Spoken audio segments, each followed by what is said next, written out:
Je ne connais pas d'avertissement plus solennel dans la parole de Dieu que celui que nous trouvons dans Galates 3, où l'apôtre Paul demande, après avoir commencé par l'esprit, voulez-vous maintenant finir par la chair? Comprenez-vous ce que cela signifie? C'est un terrible danger dans le travail pour Christ, comme dans une vie chrétienne. Commencez avec beaucoup de prières, commencez par le Saint-Esprit. Et la parole s'adresse à nous. Après avoir commencé par l'esprit, voulez-vous maintenant finir par la chair?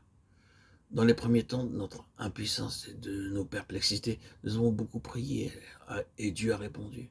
Et il a béni, et notre organisation s'est perfectionnée, et notre équipe de travailleurs a grandi. Mais graduellement, l'organisation, le travail et la hâte ont tellement pris possession de nous que la puissance du Saint-Esprit dans laquelle nous avons commencé quand nous n'étions qu'un petit nombre s'est presque perdue. Oh, je vous en supplie, remarquez-le bien. C'est avec un renouveau de jeûne et de prière, avec plus de prières et de jeûne, que cette compagnie de disciples a exécuté le commandement du Saint-Esprit. Mon âme ne t'attend qu'à Dieu seul. C'est là notre travail le plus élevé, le plus important. Le Saint-Esprit descend en réponse à la prière de la foi. Quand Jésus fut monté au ciel et qu'il s'assit sur son trône, le marchepied du trône fut pendant 10 jours le lieu où les disciples, dans l'attente, crièrent à lui. Et c'est la loi du royaume. Le roi sur son trône, les serviteurs sur le marchepied. Que Dieu nous trouve là sans cesse. Quelle merveilleuse bénédiction quand nous permettons au Saint-Esprit de conduire, de diriger le travail, et quand nous lui obéissons.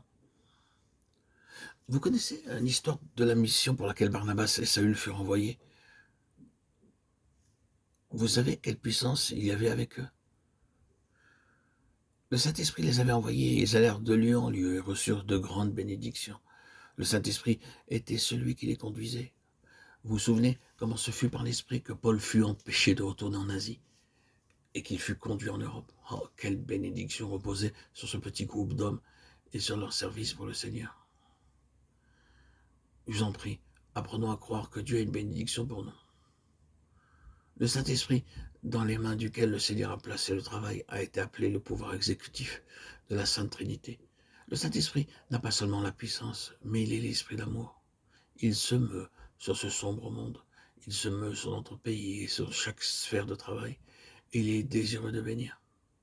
Pourquoi n'est-il pas plus de bénédiction? Il ne peut y avoir qu'une seule réponse. Nous n'avons pas honoré le Saint-Esprit comme nous aurions dû le faire. Quelqu'un peut-il dire, ce n'est pas vrai? Est-ce que chaque chrétien qui réfléchit n'est pas prêt à s'écrier, mon Dieu, pardonne-moi de n'avoir pas honoré le Saint-Esprit comme j'avais dû le faire? Je l'ai contristé, j'ai permis au moi, à la chair, à ma volonté propre, à mon ego d'occuper la place que Dieu réservait au Saint-Esprit. Oh, le péché est plus grand que nous ne le savons.